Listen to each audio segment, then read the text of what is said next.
ग्लानिर्भवति भारत अभ्युत्थानम् अधर्मस्य तदात्मानं सृजाम्यहम्।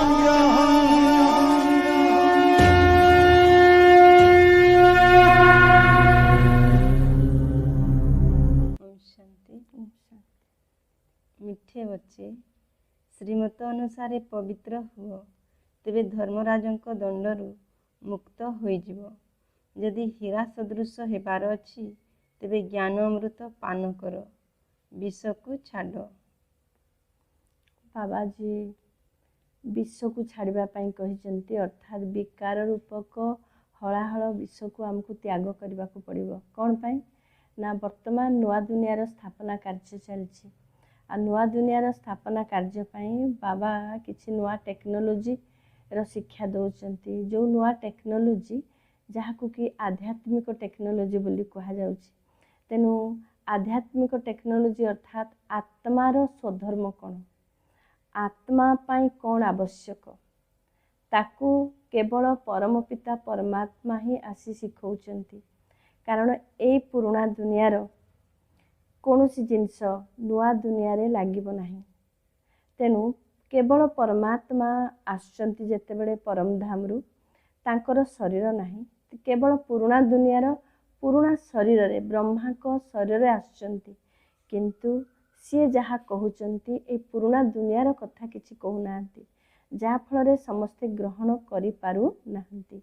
किंतु जो माने ए देवकुलर आत्मा से माने निश्चित रूपे ग्रहण करिवे एवं ताकू निश्चित रूपे ग्रहण करी निज भाग्य को बनै पारुचंती। सेथिपाई ए नुआ दुनिया पाई बाबा आमको आत्मा अभिमानी स्थितिर अभ्यास करबा पाई कहउचंती। पवित्रता रूपी श्रीमत को धारण करबा पाई कहउचंती। तेनु आमे धारणा मूरत हेले ही सत्य युग दुनिया पाई आमे योग्य हे परिबा। आजिर प्रश्न, सत्ययोगी पदर समस्त आधार केउ कथा उपरे रहिछि? उत्तर, पवित्रता उपरे। तुमको याद रे रही पवित्र निश्चित हेबाकू पड़िबो। पवित्र हेबा द्वारा ही सद्गति हेबो।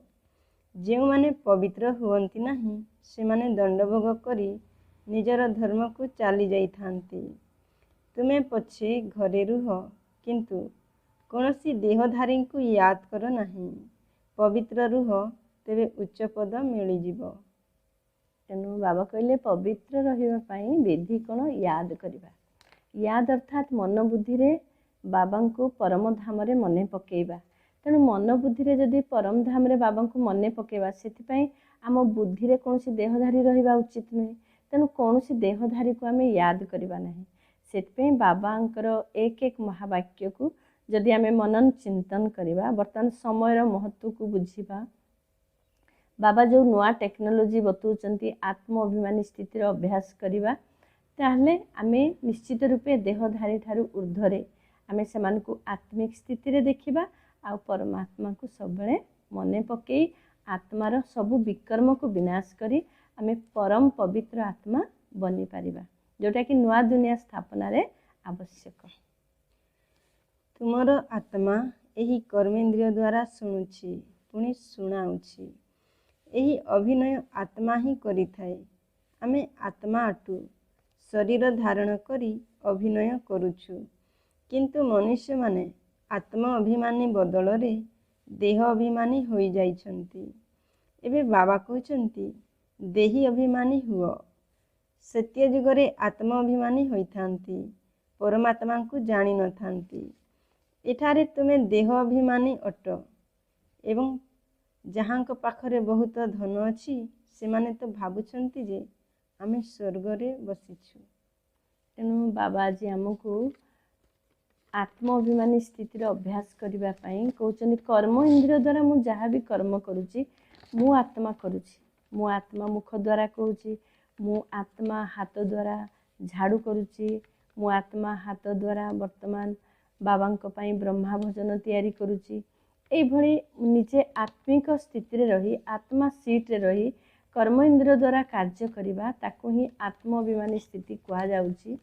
किंतु आमे समस्ते दुनिया रे कौन थिले देह अभिमान स्थिति रोते।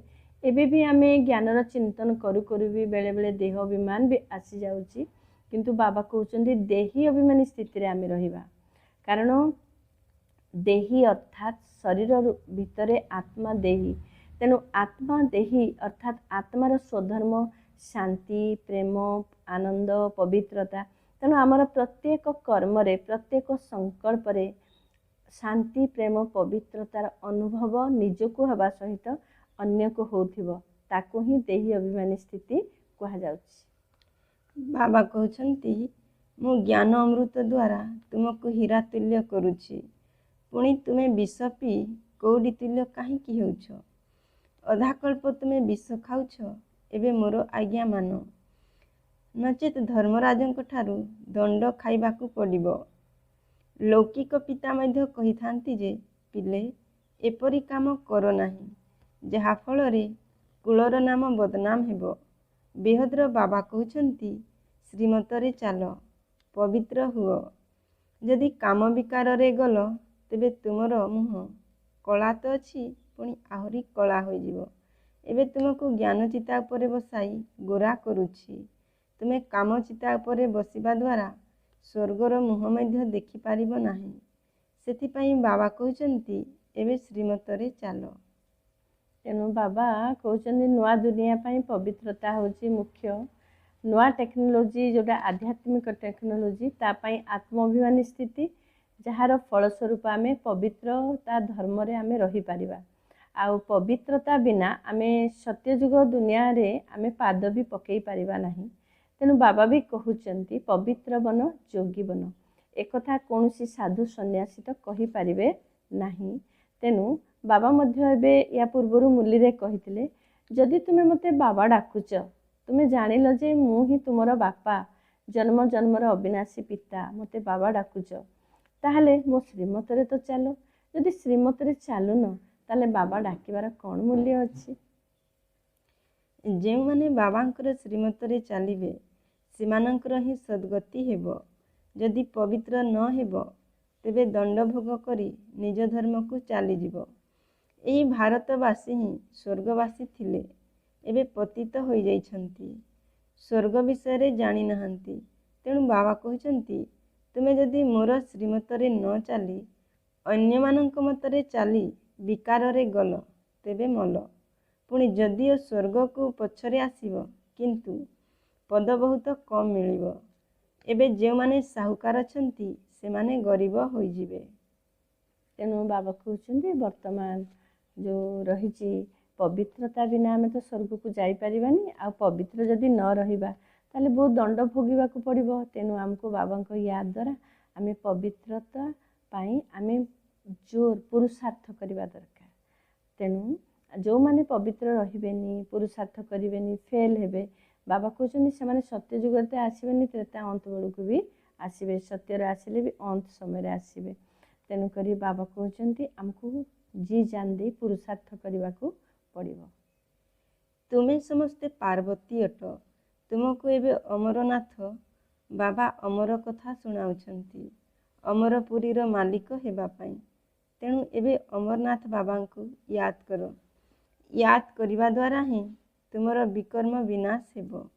बाकी शिव शंकर और पार्वती कौनसी पहाड़ उपरे बसी नथिले। एसबु भक्ति मार्गर धक्का अटे। तेणु बाबा कहउचंदी आमे समस्ते पार्वती अर्थात सबु आत्मार समाहार को पार्वती कहउचंती। आ अमरनाथ बाबा अमर लोकर कहानी सुनाउचंती। तेणु अमरनाथ बाबा होउचंदी अमर आत्मा मानक पिता परमात्मा शिव बाबा। अमर लोकर कहानी अर्थात सत्यजुगर कहानी सुनाउचंती। तेणु पहाड़ उपरे सुनाउ नाहंती। प्रकृति रे परमात्मा ऊंचा स्थिति आमको मध्य ऊंची स्थिति आत्मिक स्थिति रे रहिबा को पड़ुची। आमको मध्य एभली स्थिति रे जदि आमे मुरली न सुनिबा ताहले मुरली मध्य आम बुद्धि रे रहिबनी किमा धारणा मध्य हब नै। ताकू सब कहानी रे कहिले पहाड़ उपरे पार्वती को शिव परमात्मा कहानी सुनैथिले। प्रकृति रे ताहा होची वर्तमान संगम जुग। ए संगम जुग होची सबु जुग ठारे उच्च महान। ତାକୁ ଉଚ୍ଚି ପାହାଡ଼ ବୋଲି କହିଦେଲେ। ଯଦି ମୋ ମତରେ ପବିତ୍ର ନ ହେଲ, ତେବେ ଧର୍ମରାଜଙ୍କ ଦ୍ୱାରା ବହୁତ କଠୋର ଦଣ୍ଡ ଭୋଗ କରିବାକୁ ପଡ଼ିବ। ଜନ୍ମ ଜନ୍ମାନ୍ତରରୁ ଯେଉଁ ପାପ କରିଛ, ସେ ସବୁର ଦଣ୍ଡ ଭୋଗ କରି ହିସାବ କିତାବ ଚୁକ୍ତ କରିବାକୁ ହେବ। ଯୋଗ ବଳ ଦ୍ୱାରା ବିକର୍ମ ଭସ୍ମ କରିବାକୁ ହେବ, ନହେଲେ ବହୁତ କଠୋର ଦଣ୍ଡ ଭୋଗ କରିବାକୁ ପଡ଼ିବ। କେତେ ଢେର ବ୍ରହ୍ମା କୁମାର ଏବଂ କୁମାରୀମାନେ ଅଛନ୍ତି, ସମସ୍ତେ ପବିତ୍ର ରହି ଭାରତକୁ ସ୍ୱର୍ଗ କରୁଛନ୍ତି। ତୁମେ ହେଉଛ ଶିବଶକ୍ତି ପାଣ୍ଡବ ସେନା। ଗୋପ ଗୋପୀ ଏଥିରେ ଉଭୟ ଆସିଯାଉଛନ୍ତି।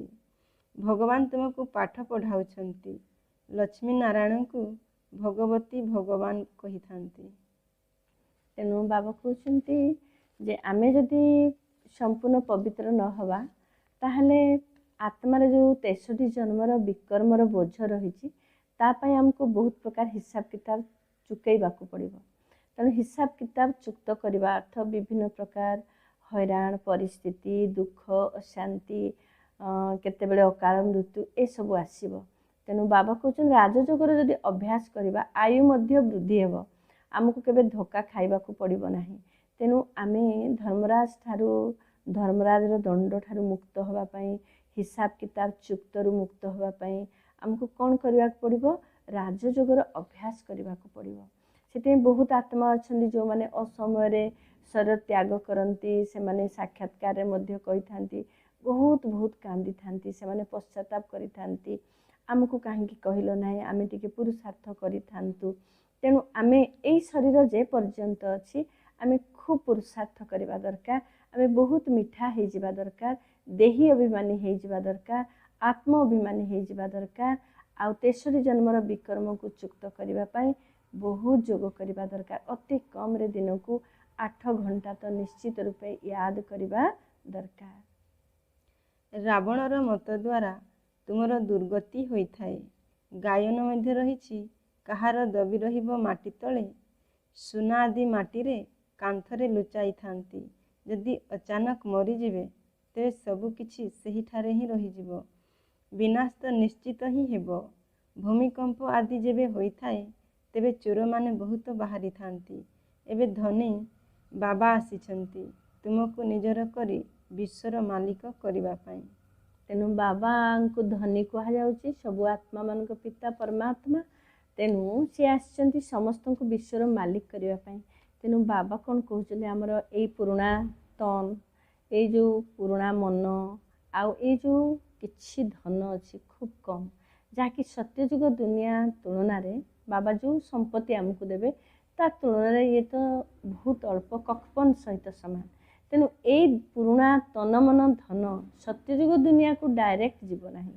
ଯଦି ଏଇ ତନକୁ ଯଜ୍ଞ ସେବାରେ ଲଗେଇବା, ଏଇ ମନରେ ପରମାତ୍ମାଙ୍କ ଜ୍ଞାନ ଶୁଣିବା ଅନୁସାରେ ଶ୍ରେଷ୍ଠ ସଂକଳ୍ପ କରିବା, ଆଉ ଏଇ ଯେଉଁ ଧନ ଅଛି ଆମେ ଯେଉଁ ବ୍ୟାଙ୍କରେ ରଖୁଛନ୍ତି, ସେଇ ବ୍ୟାଙ୍କର ସମ୍ପତ୍ତି ସତ୍ୟଯୁଗ ଦୁନିଆକୁ ଟ୍ରାନ୍ସଫର୍ ହେବନି। ଇଏ ତ ବିନାଶୀ ବ୍ୟାଙ୍କ, SBI ହଉ, ବ୍ୟାଙ୍କ ଅଫ୍ ଇଣ୍ଡିଆ ହଉ, ये ସବୁ ବ୍ୟାଙ୍କର ସମ୍ପତ୍ତି ଯିବ ନାହିଁ। କିନ୍ତୁ କେଉଁ ବ୍ୟାଙ୍କରେ ରଖିବା ନା ପରମାତ୍ମାଙ୍କର ଯେଉଁ ଜ୍ଞାନ ଭଣ୍ଡାରୀ, ଯେଉଁ ଭୋଲା ଭଣ୍ଡାରୀ, ପରମାତ୍ମା ଯେଉଁ ଜ୍ଞାନ ଶୁଣାଉଛନ୍ତି, ପ୍ରତ୍ୟେକ ସେଣ୍ଟରରେ ରହିଛି ଭୋଲା ଭଣ୍ଡାରୀ।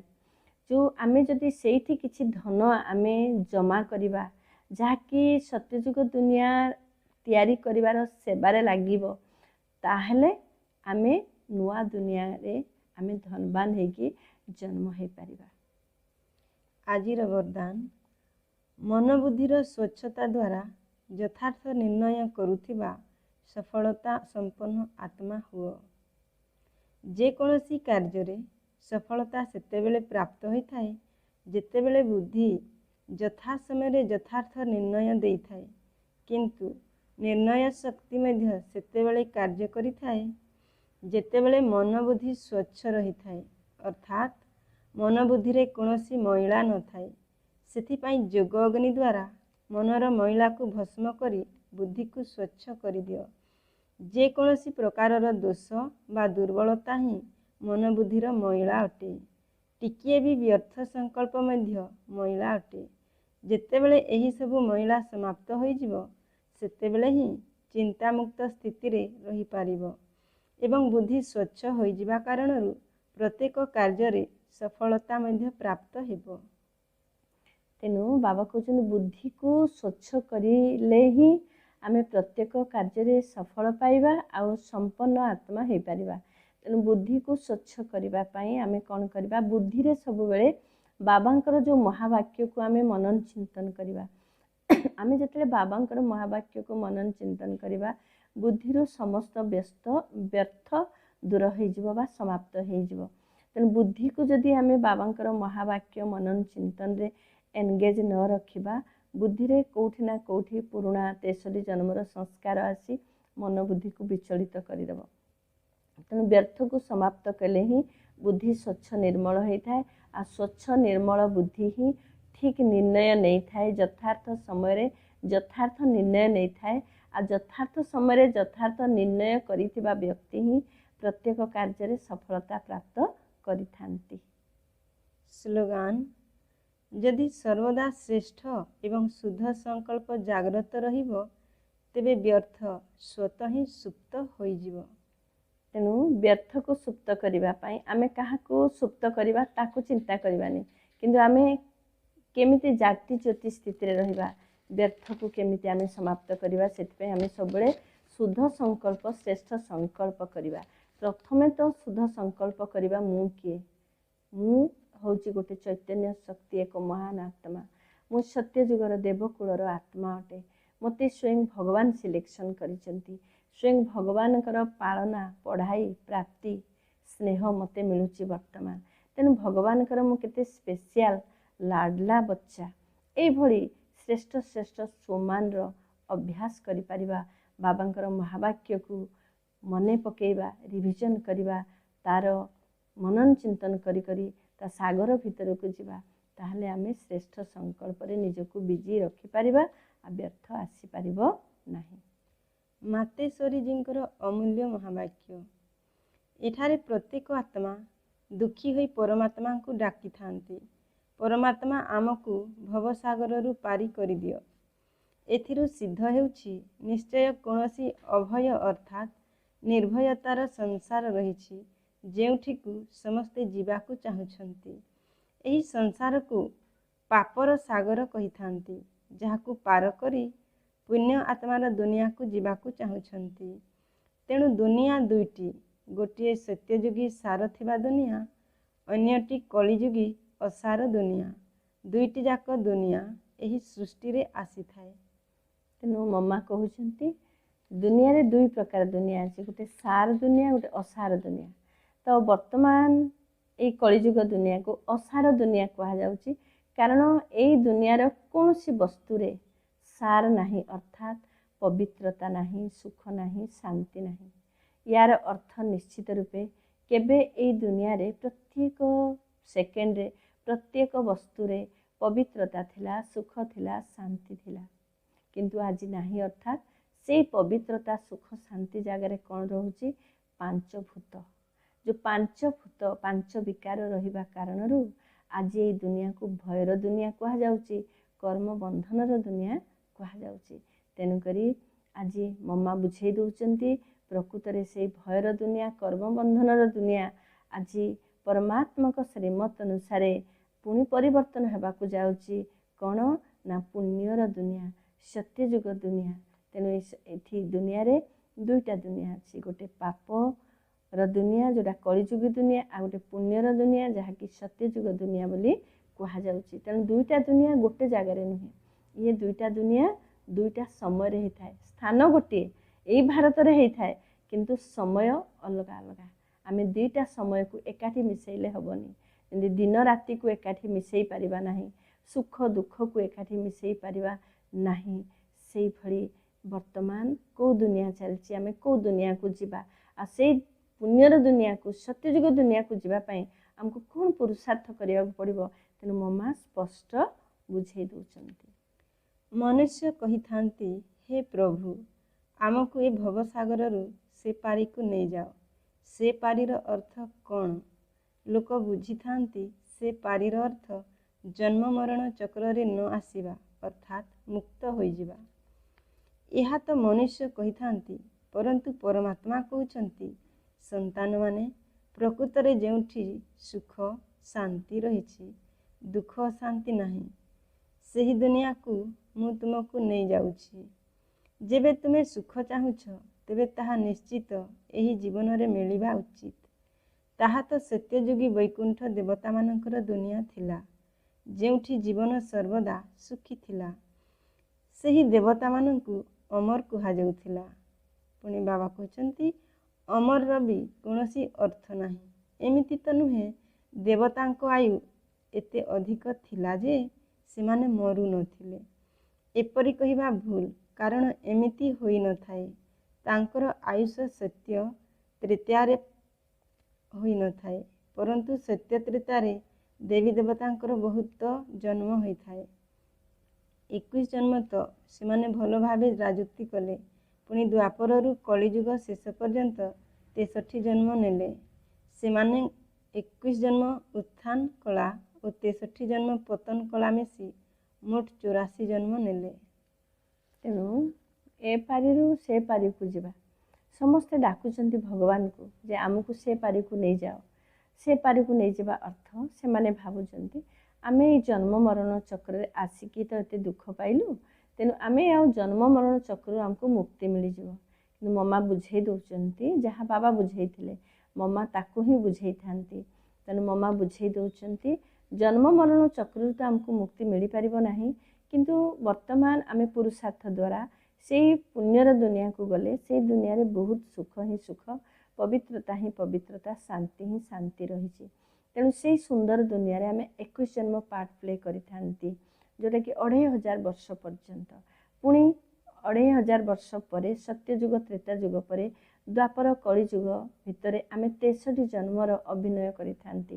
ଯେଉଁ 63 ଜନ୍ମ ଆମେ ପାର୍ଟ ପ୍ଲେ କରନ୍ତି, ଏ ହେଉଛି ପତନର କଳା, ଆଉ 21 ଜନ୍ମ ହେଉଛି ଉତ୍ଥାନର କଳା ହେଇଥାଏ। ମାତ୍ର ମନୁଷ୍ୟ ଯେଉଁ ଭାବୁଛନ୍ତି ସେମାନେ 84 ଲକ୍ଷ ଜନି ଜନ୍ମ ନେଇଥାନ୍ତି, ଏହା ଭୁଲ କଥା। ଯଦି ମନୁଷ୍ୟ ନିଜ ଜନିରେ ସୁଖ ଦୁଃଖ ଉଭୟ ଭୋଗ କରୁଛି, ତେବେ ପଶୁ ଜନିରେ ଭୋଗିବାର କ'ଣ ଆବଶ୍ୟକତା ଅଛି? ଅବଶ୍ୟ ପୁରା ସୃଷ୍ଟିରେ ପଶୁ ପକ୍ଷୀ କୀଟପତଙ୍ଗ ଆଦି ମିଶି 84 ଲକ୍ଷ ଜନି ଥାଇପାରେ, କାରଣ ଅନେକ ପ୍ରକାରର ଜୀବଜନ୍ତୁ ଅଛନ୍ତି। ମାତ୍ର ମନୁଷ୍ୟ ଜନିରେ ହିଁ ପାପ ପୁଣ୍ୟ ଭୋଗ କରେ, ଆଉ ପଶୁ ପଶୁ ଜନିରେ ଭୋଗ କରିଥାଏ। ନା ମନୁଷ୍ୟ ପଶୁ ଜନି, ନା ପଶୁ ମନୁଷ୍ୟ ଜନି ନେଇଥାଏ। ମନୁଷ୍ୟକୁ ନିଜ ଜନିରେ ଭୋଗାଭୋଗ କରିବାକୁ ପଡ଼ିଥାଏ। ସେଥିପାଇଁ ତାକୁ ମଣିଷ ଜୀବନରେ ହିଁ ସୁଖ ଦୁଃଖର ଅନୁଭବ ହୋଇଥାଏ। ତେଣୁ ମମା ପୁଣି ବୁଝେଇ ଦେଉଛନ୍ତି ମନୁଷ୍ୟ ଆତ୍ମା 84 ଲକ୍ଷ ଯୋନିରେ ଆସିଥାଏ। ସେ ପାପ କରିବା ଦ୍ୱାରା କାହାକୁ କୁକୁର ଜନ୍ମ ମିଳେ, କାହାକୁ ବିଲେଇ ଜନ୍ମ ମିଳେ, ଏଇଭଳି ଭାବିଥାନ୍ତି।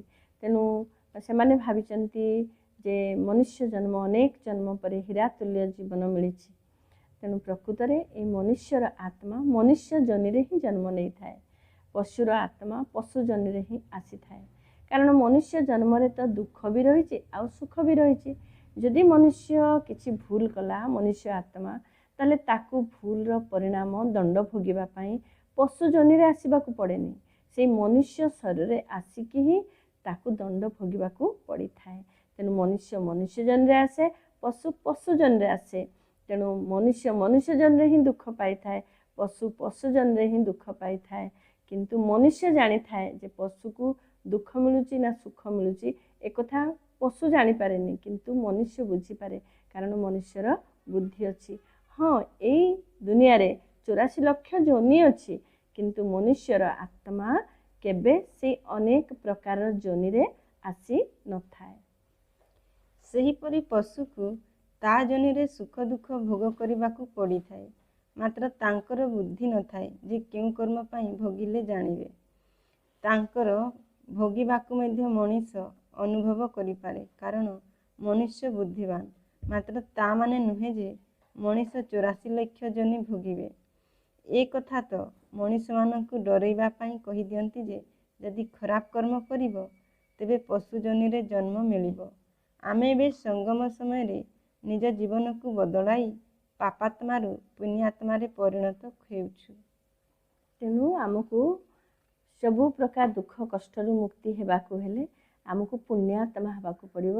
आ पुण्य आत्मा पाई पुण्य कर्तव्य करवा पुण्य काम सबुठारु हला कौन ना बाबा को याद करवा आत्म अभिमानी स्थिति रे रही आमे सब बेले अतीन्द्रिय सुखर अनुभव करवा। जदि आमे अतीन्द्रिय सुख अनुभव करवा अनेक आत्मा को मध्य अतीन्द्रिय सुखर अनुभूति करेई परिबा। अनेक तड़पती हुई आत्मा मानकर आमे सहारा हो पारिबा। पांच तत्व को मध्य आमे पवित्रतार तरंग दे परिबा। आउ आमे आमर एई भली शक्तिशाली स्थिति द्वारा अनेक नेगेटिव परिस्थिति को मध्य पॉजिटिव रे परिवर्तन करि परिबा। आजिर मुरली को सुंदर भाव में स्पष्टीकरण करिथिबारु भौणी को धन्यवाद दे आजिर कार्यक्रम को एठी रखुछु। पुणी देखा हेबो आगामी अध्याय रे। रहूछु। ओम शांति।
महासागर करुणा कर हे महासागर करुणा कर प्रिय बाबा तुम्हें बड़ उदार हे महासागर करुणा कर प्रिय बाबा तुम्हें बड़ उदार हे महासागर करुणा कर।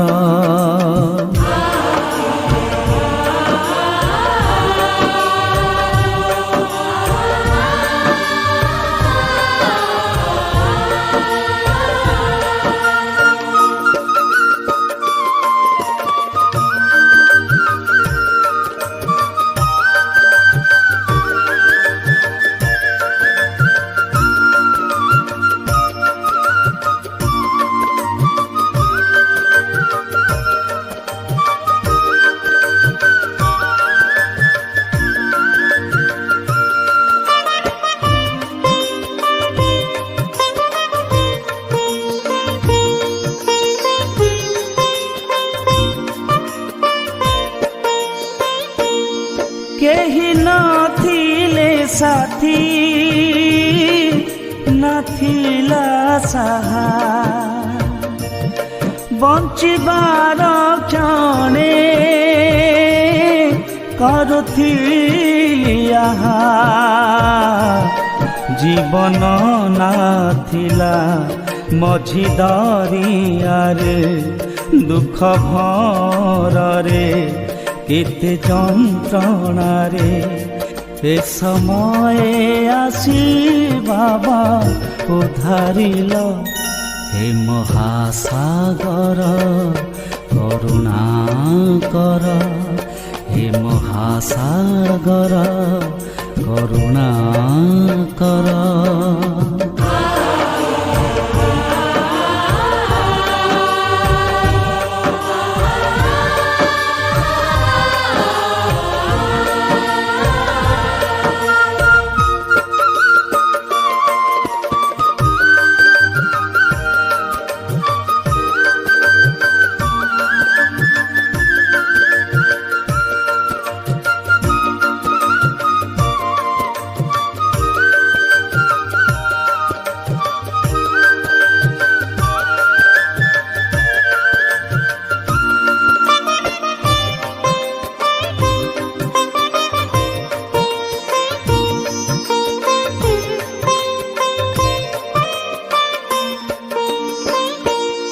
ब्रह्मा देहे आसिनुआ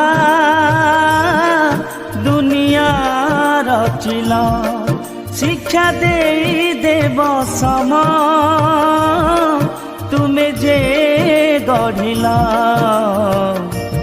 ज्ञान अमृतरे अमर मुहेली स्मृति सागर रे मुझे हजी गली सबुरी मने बाबा स्नेह भर हे महासागर करुणा कर हे महासागर करुणा कर।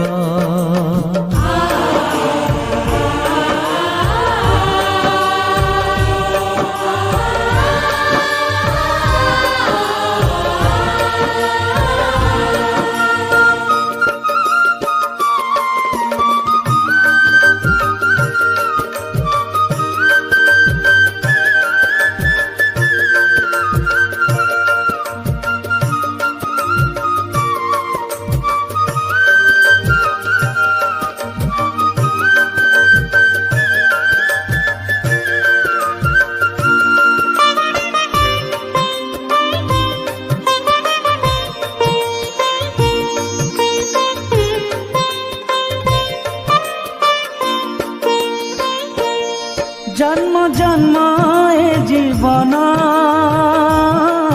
धन्य होइगला तुम पासे सब आशा पूर्ण होइगला मन मोर झूले अतीन्द्रिय सुखे आनंदर प्रीति झरे मोर हृदय भूलिबी नाही मु तुम उपकार हे महासागर करुणा कर हे महासागर करुणा कर।